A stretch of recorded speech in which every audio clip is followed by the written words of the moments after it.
अस्सलाम वालेकुम बच्चों, उम्मीद है आप सब लोग खैरियत से होंगे। आज हम ये चैप्टर शुरू करने जा रहे हैं। आज इसको हम डिटेल में पढ़ने वाले हैं, एग्जाम के हिसाब से तैयारी करने वाले हैं। चाहे आप ये कभी भी देख रहे हो साल में, चाहे पेपर में आपके पास 10 महीने बचे हों या फिर 10 दिन बचे हुए हैं, हम आपको ऐसे तैयारी कराने वाले हैं कि आपके है ना फेडरल बोर्ड में 90% से ज्यादा मार्क्स आए। हम आपको इंपॉर्टेंट चीजें एग्जाम्स में क्या क्या एग्जामिनर को चाहिए होता है, ये हमारा पहला लेक्चर नहीं है। तो अगर आपको कुछ चीज समझ ना आए, कंफ्यूजन हो, तो वो इसलिए क्योंकि आपने पहला लेक्चर नहीं देखा हुआ। तो भाई पहला वाला लेक्चर देख लो और ऑर्डर में चलो, बगैर शुरू के कॉन्सेप्ट्स को पढ़े हुए ये आपको कंफ्यूजन, ये पहला लेक्चर नहीं है। अगर आपको पहला लेक्चर देखना है और बाकी सारे चैप्टर्स के भी और इन सारे सब्जेक्ट्स के भी, तो भाई आप जाओ हमारे कमेंट सेक्शन में, यहाँ पे डाली हुई है 4 लिंक।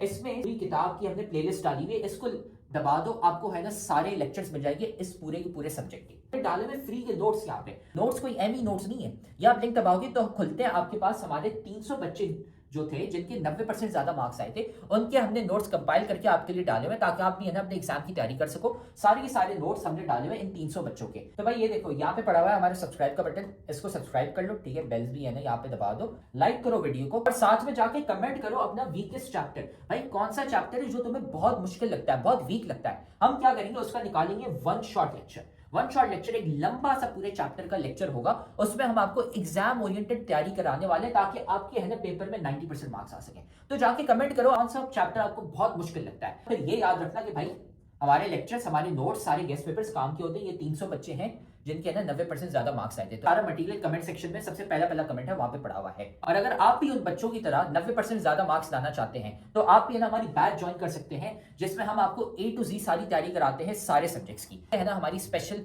बैच नंबर 1 है, तो हमें इस व्हाट्सएप नंबर पर मैसेज कर लो। ये सारी चीजें हम आपको देते हैं और एग्जाम के हिसाब से तैयारी कराते हैं। अगर आप भी है ना 90% ज्यादा मार्क्स लाना चाहते हैं, अपने माँ बाप का नाम रोशन करना चाहते हैं। तो अब हम ये लेक्चर शुरू करते हैं। इस टॉपिक को आज डिटेल में हम पढ़ने वाले हैं। इलेक्ट्रिसिटी पास करा के देखोगे कि पास होती है या नहीं होती। देन आपके पास नेक्स्ट चीज आती है, अब हम एसिड और बेस को डिटेल से पढ़ रहे हैं। हमारे पास Arrhenius concept of acid and bases कि अब हमें ये तो पता लग गया, हम डेली बेस पे यूज भी करते हैं, हम देखते भी हैं कि हमारे पास एसिड है, ये बेस है, ये दोनों अलग अलग चीजें हैं। लेकिन अब क्या होगा, अब हर साइंटिस्ट ने उसको अपने अपने तरीके से क्या किया है, डिफाइन करने की कोशिश की है कुछ, क्योंकि केमिकल बेस पे तो हम आप उसे डिफाइन करोगे ना, केमिकल बेस पे तो आप उसे डिफाइन करोगे ना। तो डिफरेंट साइंटिस्ट आए, उन्होंने डिफरेंट तरह से एसिड एंड बेस को डिफाइन किया। तो सबसे ओल्डेस्ट आपके पास जो कॉन्सेप्ट है वो है अर्हीनियस। हमारे पास अर्हीनियस कॉन्सेप्ट है।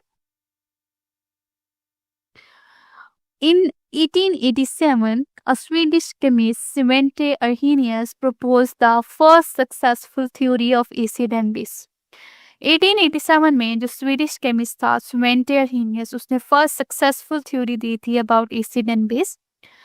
According to this theory, an acid is a substance that ionizes in water to produce H positive ion, and base is a substance that ionized in water to produce OH negative।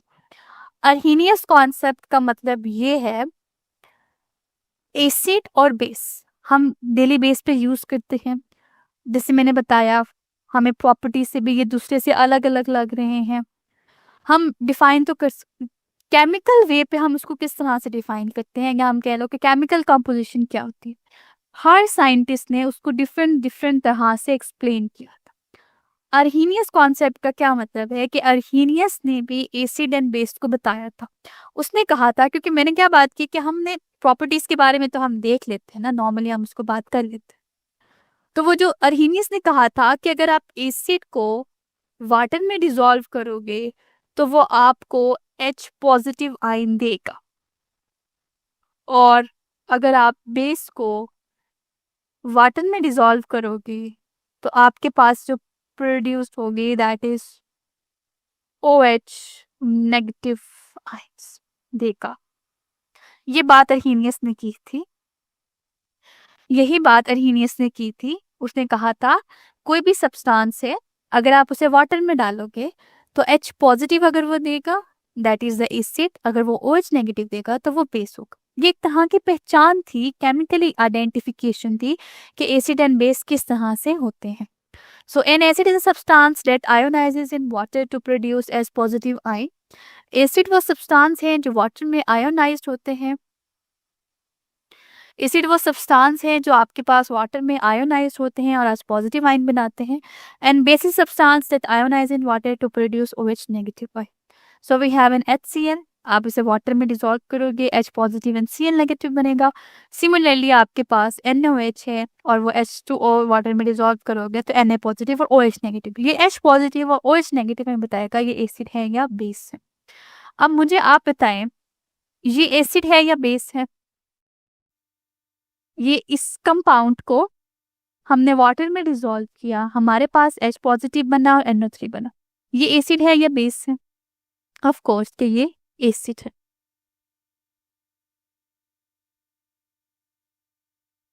ये हमारे पास first one acid है। Second one बताएं मुझे, is it the second one acid or a base? Is the second one acid or a base? Of course हमें दिख रहा है कि हमारे पास H पॉजिटिव है तो ये आपके पास एसिड होगा। What about the third one? Third one के बारे में मुझे बताएं कि ये एसिड है या बेस है? के पास बेस है। आपको कैसे पता लगा? हमने अर्हीनियस का कॉन्सेप्ट यूज किया कि अगर OH नेगेटिव दे रहा है तो वो बेस होगा। मुझे लास्ट वन फोर्थ वन के बारे में बताएं। क्यों? क्योंकि वो आपको OH नेगेटिव दे रहा। ये हमारे पास एक छोटी सी पहचान होगी एसिड और बेसिस की। केमिकल कंपोजिशन के बारे में हमने थोड़ा सा बता दिया कि अगर आप एसिड को डालोगे वाटर में तो वो H पॉजिटिव आएगा, कि अगर वाटर में H पॉजिटिव आएगा तो हम कहेंगे कि एसिड है, अगर OH नेगेटिव आएगा तो हम कहेंगे कि बेस है।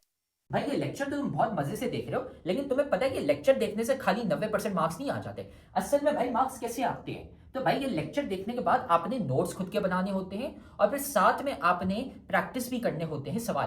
भाई ये हमारा फेवरेट कोट है, 90% marks don't come from just hard work, they come from consistency, smart strategy and proper revision.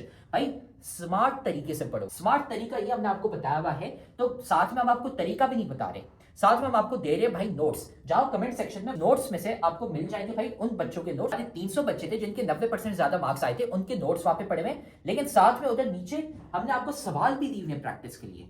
ये यहाँ पे पूरी गूगल शीट पड़ी हुई है भाई, यहाँ से जाके सवाल प्रैक्टिस करो। खाली ऐसा कुछ नहीं होता कि हाँ हम लेक्चर देखेंगे हमारे मार्क्स आ जाएंगे, नहीं भाई, नोट्स पढ़ने होते हैं और साथ में इनकी प्रैक्टिस भी करनी होती है सवालों की। यहाँ पर उन्होंने आपको कुछ नेम बताए हैं एसिड्स के और साथ उनकी यूजेस भी बताए हैं ताकि आपको आइडिया हो जाए कि एसिड कहाँ कहाँ यूज होता है।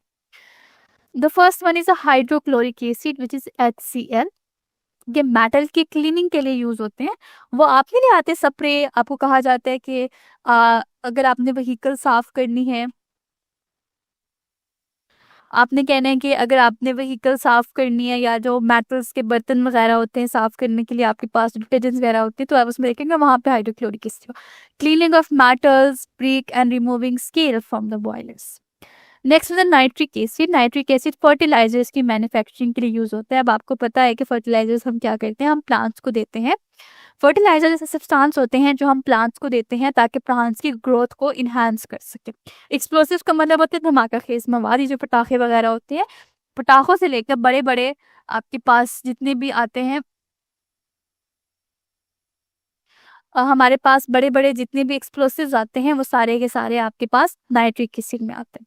Then we have a sulphuric acid. Sulphuric acid भी आपके पास एसिड है। ये बहुत सारे केमिकल की ड्रग्स में आपके पास मेडिसिन भी आती हैं, आपके पास डाइज होते हैं। देन यू हैव आप डाइज का मतलब है जो कलर कंपाउंड्स होते हैं, पेंट्स होते हैं आपके पास, एंड सेकेंडली आपके पास एक्सप्लोसिव्स होते हैं। सेकेंडली आपके पास फास्फोरिक एसिड है। सिमिलरली जो फास्फोरिक एसिड है वो आपकी फर्टिलाइजर्स की मैन्युफैक्चरिंग के लिए यूज होता है, एंड एसिडुलेंट ऑफ फूड, और फूड के अंदर जो एसिडिक पार्ट है उसके लिए यूज होता है। सेकेंडली उन्होंने आपको कुछ बेसिस के बारे में बताया है। The first one is the sodium hydroxide that you have NaOH। Sodium hydroxide का जो मेजर काम है वो सोप के बारे में है। आपके पास सोप मेकिंग है, आपके पास कोई भी आप किसी भी कंपनी का सोप ले लें या फेस वॉश ले लें, वो आपको क्या कहेगा, उसमें आपके पास सोडियम हाइड्रोक्साइड होगी या ड्रेन क्लीनर्स के साथ। नेक्स्ट हमारे पास पोटाशियम हाइड्रोक्साइड होते हैं। ये आपको लिक्विड सोप के लिए और शेविंग क्रीम्स के लिए आपको हेल्प करते हैं। शेविंग क्रीम्स या हेयर रिमूविंग क्रीम्स होती हैं वो सारे के सारे पोटाशियम हाइड्रोक्साइड्स भी प्रेजेंट होते हैं। Calcium hydroxide making mortar. ये जो मोर्टार है ये हम सीमेंट की एक फॉर्म को कहते हैं जो हम कंस्ट्रक्शन पर्पसेस के लिए यूज करते हैं। प्लास्टर्स और सीमेंट ये तीनों चीजें आती हैं जो हमारे पास हम इंडस्ट्रियल पर्पसेस के लिए कोई चीज बनाने के लिए हम यूज करते हैं। तो हमारे पास कैल्शियम हाइड्रोक्साइड होता है जिसे हम चूने का पत्थर कहते हैं।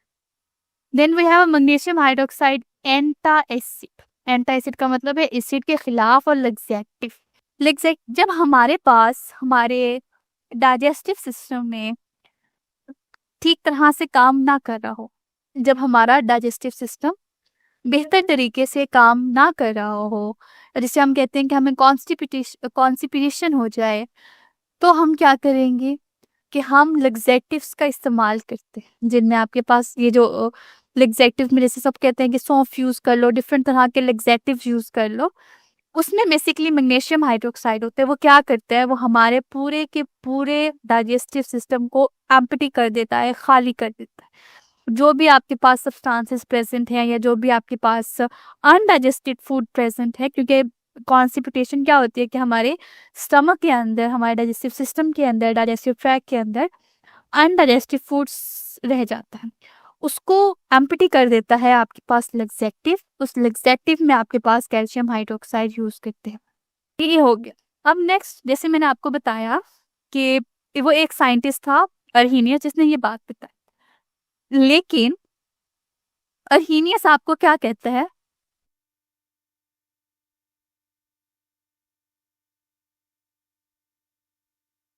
अर्हीनियस का जब हम अर्हीनियस की बेस पे एसिड या बेस को स्टडी करते हैं तो हम क्या देखते हैं कि हमने उसको वाटर के अंदर ही डिसॉल्व कर दिया। लेकिन हम उसका वाटर के बाहर भी तो देखें ना, तो ये आती है अर्हीनियस की लिमिटेशन। ये आती है अर्हीनियस की लिमिटेशन। तो उम्मीद है अब आपको है ना ये टॉपिक समझ आ गया। हमने सारे के सारे सब्जेक्ट्स और सारे के सारे चैप्टर्स के हमने नोट्स डाले हुए हैं, लेक्चर्स डाले हुए हैं। इधर कमेंट सेक्शन में चले जाओ, नोट्स पढ़े हुए हैं, लेक्चर्स पढ़े हुए हैं, गेस्ट पेपर भी हम आपको दे रहे हैं और इंपॉर्टेंट चीजें भी बता रहे हैं ताकि आपको है ना एग्जाम की डेट्स भी पता चल जाए और आपका एग्जाम मिस ना हो जाए। सारी चीजें हमने कमेंट सेक्शन में डाली थी, वहां से है ना जाके वसूल कर लो उसको। तो आप देख रहे हो कि हमारी इतने सारे बच्चे हैं जिनके 90% ज्यादा मार्क्स आए। क्यों? सवाल देने के साथ साथ हम सिखाते हैं कि भाई आंसर कैसे लिखते हैं। आंसर लिखने का एक तरीका होता है, वो तरीका हम सिखाते हैं सिर्फ और सिर्फ हमारी बैच वाले बच्चों को, इसलिए हमारे इतने सारे बच्चे हैं जिनके 90% ज्यादा मार्क्स आए हैं। तो अगर आप भी हमारी बैच ज्वाइन करना चाहते हैं ताकि आपके भी 90% से ज्यादा मार्क्स आए, तो हमारी बैच खुली है। इस व्हाट्सएप नंबर पे हमें मैसेज कर लो, आपको ये सारी चीजें मिल जाएंगी। हम आपको सिखाएंगे कि भाई आंसर कैसे लिखते हैं। टॉपर बच्चे जो 90% ज्यादा मार्क्स लाते हैं वो आंसर कैसे लिखते हैं ताकि एग्जामिनर मार्क्स काट ही ना सके, ताकि वो एग्जामिनर बोले भाई ये लो फुल मार्क्स। हमें इस व्हाट्सएप नंबर पे मैसेज कर लो और हम आपको ऐड कर लेंगे हमारी बैच में, और फिर आप भी है ना 90% से ज्यादा मार्क्स ला सकते हैं।